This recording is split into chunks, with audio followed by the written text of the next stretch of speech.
Oh dear God!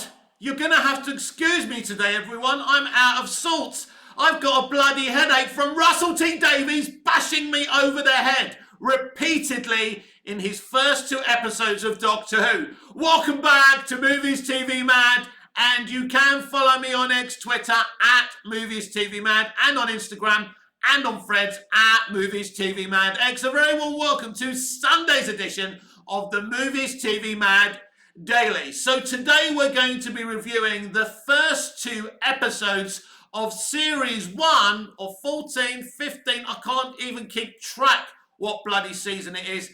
We're reviewing both episodes of Doctor Who, the Space Babies episode, and of course, the Devil's Chord. La!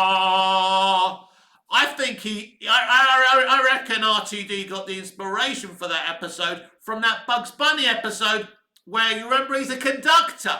I swear that's where he got the inspiration for. So yes, the best way to describe these first two episodes, especially Space Babies, which I thought was so insulting, so paint by numbers. It was that bad. But if you haven't seen both of the episodes, my description of them would be, imagine Russell T Davies' original great revival of Doctor Who. Slow down the pacing and have someone talk to you like you're a moron or a literal space baby. Hello, I'm the Doctor. Right, Ruby, I'm going to tell you all my history within 30 seconds. I'm the last of the Time Lords, blah, blah, blah, this, that, the other. It's basically a bad version of the original revival. Because I think at the very least we can say that RTD's heart was in the right place when he brought Doctor Who back. For me right now, what we're seeing from RTD, from RTD2, is a man who's back for a cash grab, whose heart isn't in what he is doing. I thought those four not so specials were bad, but this is something on an all new level. So first of all, let's talk about Space Babies. Now, I don't want to do a literal review. I don't want to take you through every scene and everything that happened.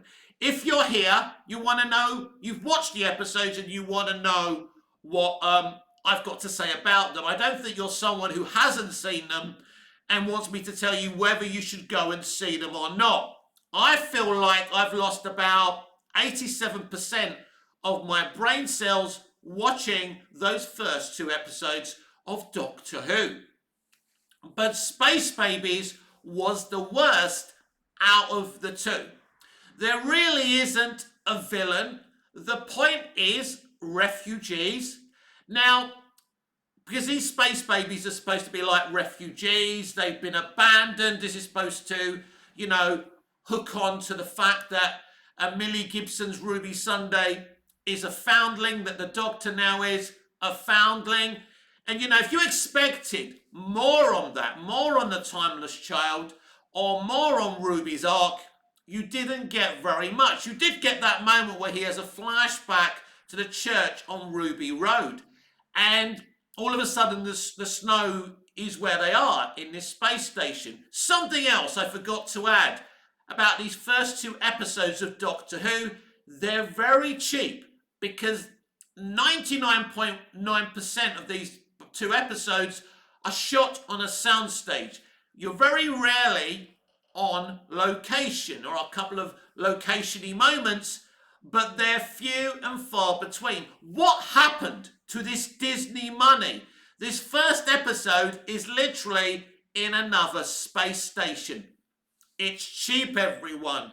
And when you think about the Devil's Chord, again, it's basically shot on a soundstage or wherever they went. Did they go to the real recording studios? I don't bloody know.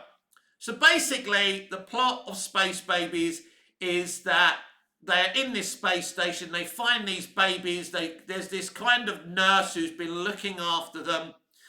As I say, it's very predictable, paint by numbers, And I know we've got this boogeyman, or no, sorry, bogeyman, who turns out to actually be made from the Space Baby's snot and bogies.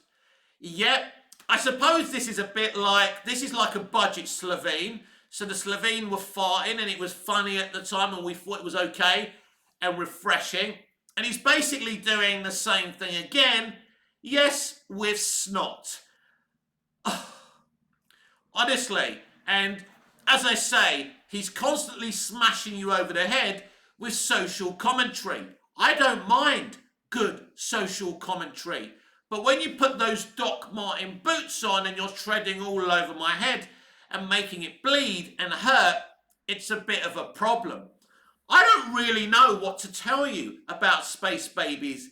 It's an empty episode. Nothing really happens within the episode. There's some interesting things. I suppose I like it when he starts scanning Ruby when they leave the TARDIS. She is the mystery box. But again, my criticism of Ruby Sunday is nothing to do with Millie Gibson. If you know me, you know I have great respect for Millie. I thought she was delivering, award-winning performances on Coronation Street. But on Doctor Who, it's not looking too good for Millie, from no fault of her own. I went back after I watched Space Babies and The Devil's Called and watched Rose, because if you watch on BBC iPlayer, it takes you back to that very, very first episode. There's no character work being done on Ruby. Not really. If you look at the character work from the episode Rose, done on Billie Piper's Rose Tyler, then it's deep. It has depth. She runs into that TARDIS and she's shitting herself. She's going, "Are you an alien?" "Yes." "Is that okay?" "Yeah." She's shitting herself. And then in episode 2, The End of the World, she sees all these aliens and she's fucking freaked out. RTD gives that character depth from the very beginning. She has a dead dad. That's affected Rose. It's the reason she looks up to this older geezer in a way. She does have some daddy issues as well. And she has this really interesting mother, in Jackie Tyler. But Ruby's adopted mother is a cardboard cutout. It's again a paint by numbers character. There's nothing there. It's not interesting. It's not the RTD we know and love. My experience of Russell T Davies in the original revival was a man who inspired me. I was inspired to, when I came to Cyprus to be shadowing producers, writers, directors and showrunners here in Cypriot television and learn the craft. Russell T Davies inspired me. If it wasn't for Russell T Davies and his inspiration from the original revival, I wouldn't have bought my own theatre. I wouldn't have put together an amateur, dramatic society. And my latest story is one called, as I've mentioned before, Saving Judy Garland, and that is a time-travelling adventure as well. My character is sucked into a cyclone, a tornado, goes back in time and arrives in 1938, 1939, when they're making The Wizard of Oz, and my character finds a police ID. He finds he's a copper in Hollywoodland and he's got to save Judy Garland. That's my story. So this man, like many creatives from the peak of good entertainment, have inspired me. But in a way, these first 2 episodes are an amalgamation of modern day entertainment. We will get to The Devil's Called. We will get to the Maestro. We will get to the character Jinx played. I forgot there are they, them, right? It's interesting, actually. We'll get there, but I think it's kind of ironic that the villain of The Devil's Called is a they, them, and corrects someone from 1923, 1925 that they're a them. And, let's go back in history and be offended because someone doesn't call us a them. I mean, it's typical of the extreme left and where we are today. We will get there. We will get to The Devil's Called. which at the very least is slightly a better episode than Space Babies. I got very little from Space Babies. I think if you're brain dead and you switch off your mind, I think you'll probably quite enjoy Space Babies. But if you're intelligent and you're looking for depth and you're looking for interest, there's nothing there. I think Ncuti Gatwa is a solid actor. I think he's doing the best with what he's getting. He's doing a good job. I think he's an okay doctor so far. You know, you can't blame the actors. The actors can only, you know, eat the sandwich that they're given at the end of the day. When you think about the material RTD gave Eccleston and Tennant, but as I was watching Ncuti Gatwa and these many outfits he's wearing in this new series, it reminded me of Tennant and how flashy RTD likes his doctors to dress. In a lot of ways, that's not Doctor Who. The Doctor was always this out-of-fashion guy, wearing weird clothes. Moffat got it. Moffat got it with Matt Smith's Doctor. Bow tie, weird blazer. It weren't fashionable, was it? You know, he looked like a 70s student. He looked like one of the young ones. Moffat gets Doctor Who a lot more. RTD has always, even though I loved his original revival, without him, we wouldn't be talking about Doctor Who today. But I think he always tried to make Doctor Who a bit more smarter, flashier, and really with Tennant's Doctor, sexier. And this is what he's attempting to do with Ncuti Gatwa's Doctor. It's not very doctory, if you ask me. In terms of it being called Season 1, it's not like they're trying to turn their backs on what's gone before. You know, in The Devil's Chord, he mentions his granddaughter Susan. Now, it would be a little bit obvious, wouldn't it, if Ruby Sunday ends up being Susan. But he does mention her again because he's in the 60s. He's there at the time where, you know, the very first Doctor Who in the 60s, you know, was on television. So he mentions, right now I'm over there and I'm in this little alleyway. And that was great.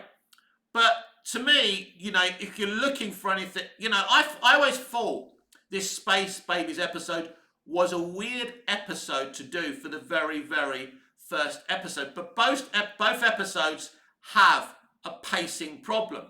But at the very least, Murray Gold's music is, you know, is brilliant, and that works. The man's still creating great music. And if you notice in The Devil's Chord, we got a little Murray Gold cameo, and probably the best thing about the entire episode.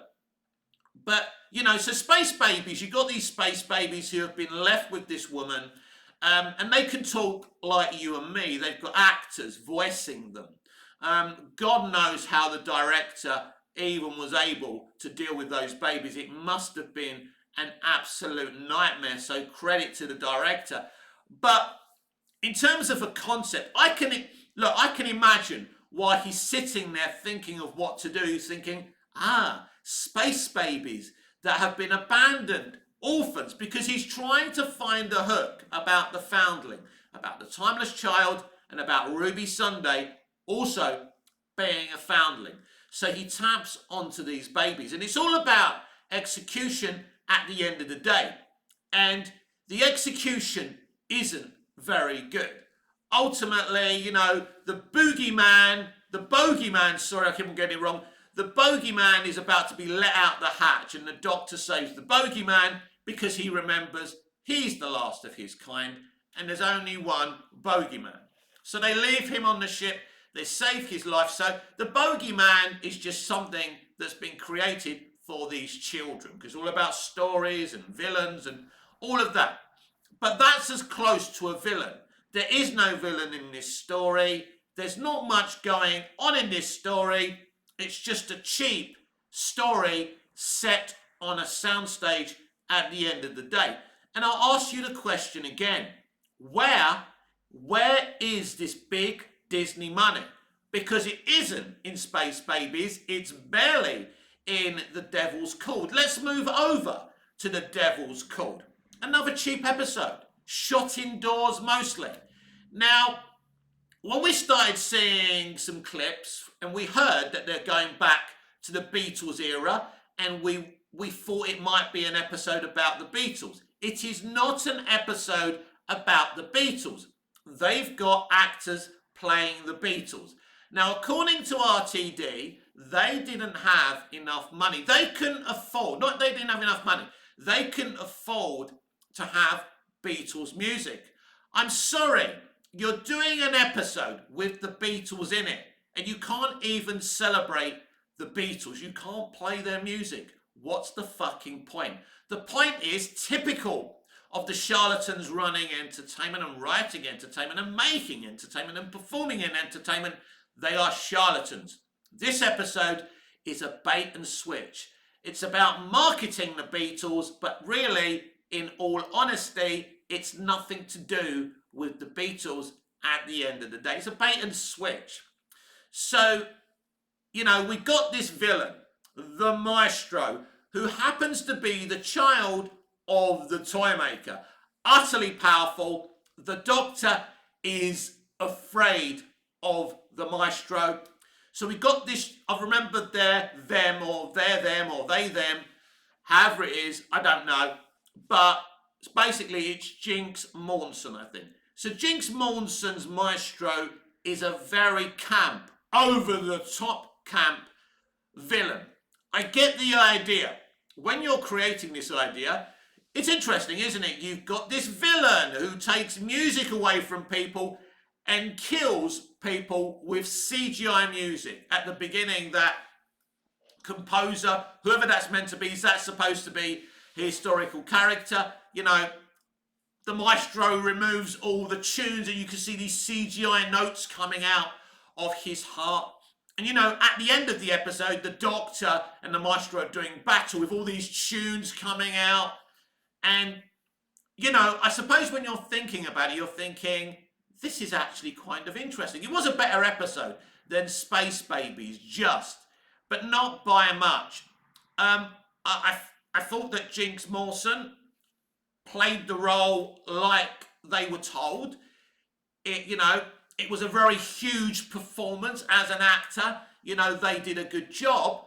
But at the end of the day, the character was predictable. There was nothing there, really. There was no depth. There was no nothing. It was just an actor hamming it up. Overly camp, not much depth. And, we got a hint from this villain, this overarching villain who's the one who waits. I think it's called the one who waits. The one who waits is nearly here, Doctor. It's coming for you, Doctor. And that's about all we got about that.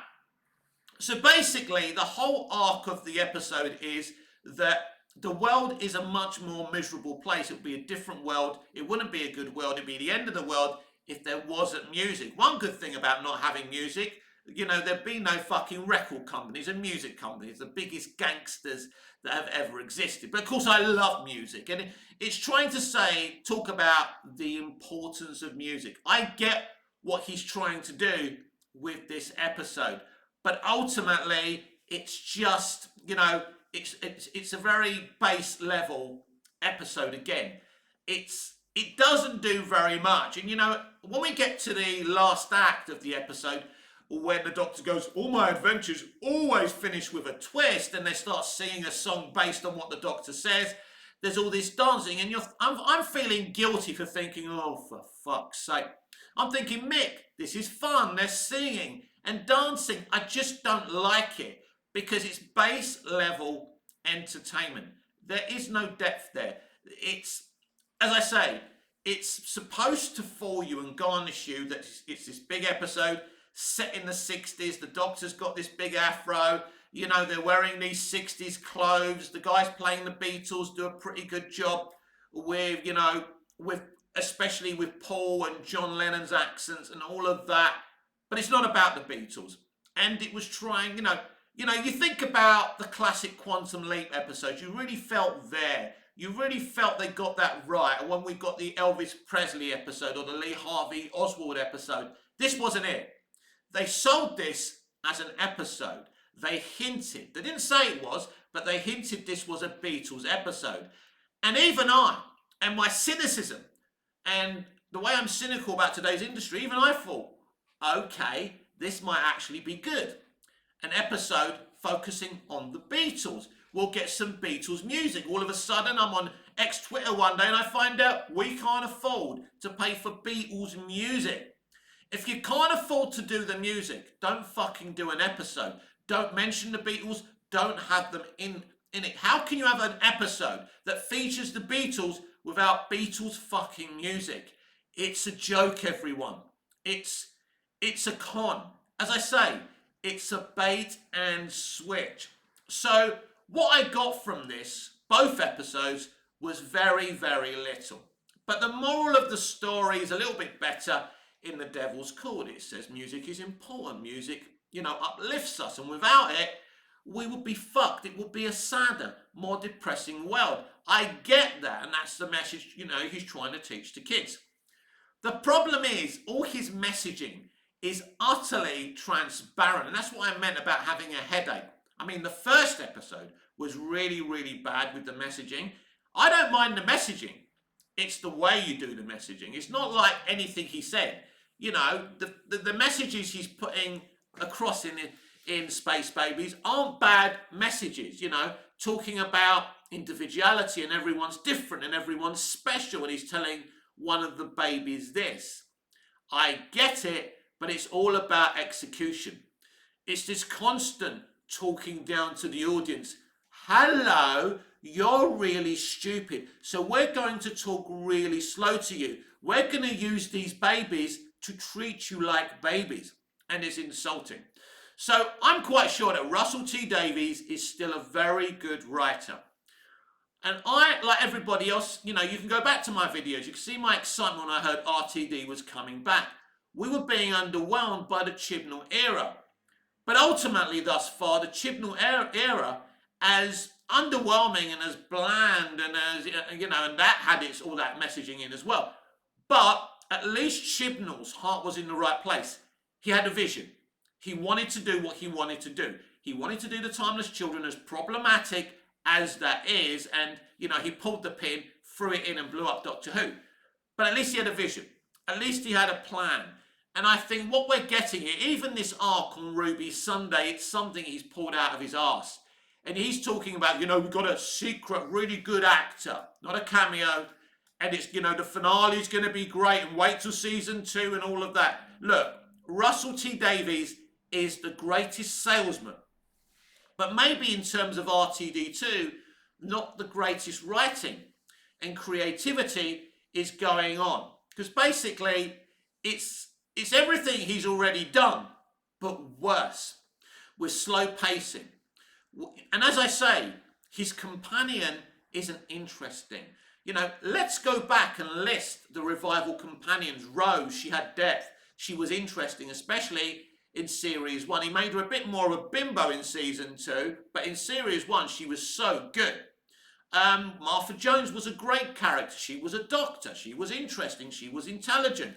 The crush on the Doctor was shit, and they should never have done that. Big mistake. Donna Noble, Kathy Tate, kills it. Brilliant performance, well-written character, developed, you get it. She's shouty, she's a bit like Bianca from EastEnders, I'm gonna sue you! All of that, X Factor, all of that stuff. She's very common, but she's got a heart of gold. You get it. And then you go to Amy Pond, and you go to, Bill, and you go to Moffat's best companion, and the best companion in revival history, which is Jenna Coleman's character. Clara Oswald, she has this great mystery box. People going, oh, it's a mystery box. But it was done well. But her best turn on Doctor Who, as Clara, was on the Capaldi era, where you see these two characters pulling the tightrope, pulling the tug of war in different directions. He's a new face. She's like a fan. She's refusing to accept this guy as the Doctor. He's annoying. He's very Dr. Gregory House. He's rude. He's insulting. And she's pushing against him until that moment she burns the TARDIS keys and, Danny Pink dies, and she realises it was the same guy all along. Do you know me so little that you don't think I would help you? And it's a beautiful moment. But those beautiful moments of depth have now left Doctor Who. They're not there anymore because we have a showrunner and writer in bed with the worst studio in Hollywood. It's Disney. I have no doubt they needed this Disney money because I don't even think this is really a BBC production. I don't think they're spending any money on this production. It's all Bad Wolf. It's all Disney, and we can see that. We can see what's going on, and it's a very sensationalist Doctor Who. It's very glamour. The guy playing the Doctor has a great body. He wears great clothes. You know, Millie Gibson, when she's going out to market this, she's wearing low-cut tops and she's looking very, very sexy. She's an attractive young woman, but her character is just skin deep. There is nothing there. So after all this marketing, and RTD being the great salesman that he is, there's nothing much there going on. There's, you know, in terms of Ruby, she's not Rose. She's nowhere near Rose. She's nowhere near any of the great revival companions. Every revival companion thus far is better than Ruby Sunday, and it will be interesting when they introduce the new diverse companion if they do more character work with her. Disney's deal with the BBC and Bad Wolf is for 2 seasons. RTD says he's working on season 3, but it hasn't been officially greenlit. They're clearly going to wait for the numbers, so they're not overly confident what's going to happen. I think the first 2 episodes, these 2 episodes that launched at midnight on Saturday, I think, you know, people would have come in, it's a premiere, should be some good numbers. But they also, this whole thing of it launching on iPlayer and D Plus before it airs on the BBC has stolen the communal experience from watching television. That's dead. And RTD can say, I'm doing it for you. It's a service. No, you're taking something away from us because the old ways television used to operate was better. And you can say, well, this is how this generation want to consume TV, only because you've given them the option. No longer do people sit with their families and watch television. We're all sitting in separate rooms, on monitors, on devices, and it's very, very sad. Also, all these media companies can make money. But is Doctor Who dead? Is it over? I think it's probably, I think it's not as terrible as it could have been. Slightly, these first 2 episodes are slightly better than the not so specials, but not by very much. And I think as the season goes on, I think the viewers will dwindle. I think everyone's going to come in to watch the Moffat episode, boom, because basically the Doctor treads on a landmine. It looks interesting. I don't know if they're in the TARDIS, but I think Moffat will do what Moffat does. And Moffat doing what Moffat does is better than RTD doing what RTD2 does. I think that's the difference. I think Moffat genuinely still loves the character.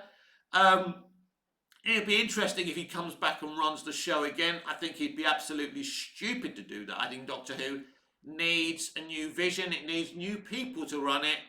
But where do you go to in a hollow industry that doesn't care about the art form anymore, doesn't care about entertaining the audience, that calls its audience racist? That's another thing I wanted to discuss briefly. You know, 99.9% of people don't give a shit that the Doctor is black and gay or being played by a gay and black man. Nobody cares. So they keep on referencing, you know, that 1.9%. But in my day, we used to say, if we keep on talking about racism, we create racism. Racism is a seed. The more you talk about racism, the more you put it out there, and the more hate and distrust you create.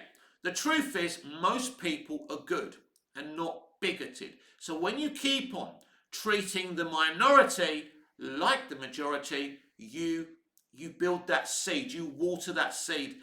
And that's the problem here. When you've got the star of Doctor Who talking about white mediocrity, and I'm quite sure he didn't wake up one morning and decide to talk about it. It's the journalists, it's the BBC, it's Disney. This is what they want. They keep on polarizing us, the audience. They're accusing us of being bigoted. which is couldn't be more further than the truth. So my final assessment of Space Babies and The Devil's Chord is that the actors try their best, but it's very, very average.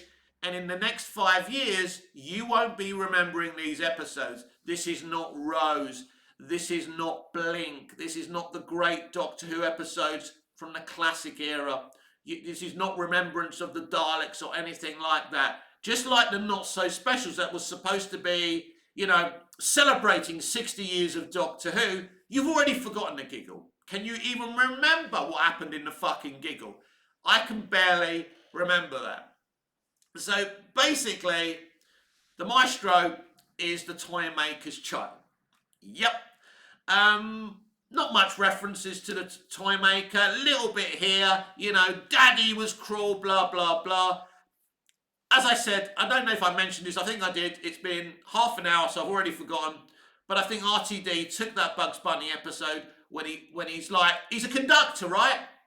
And that's what the Maestro is, a surface level villain at the end of the day. And I was just sitting there with both episodes looking forward to them ending.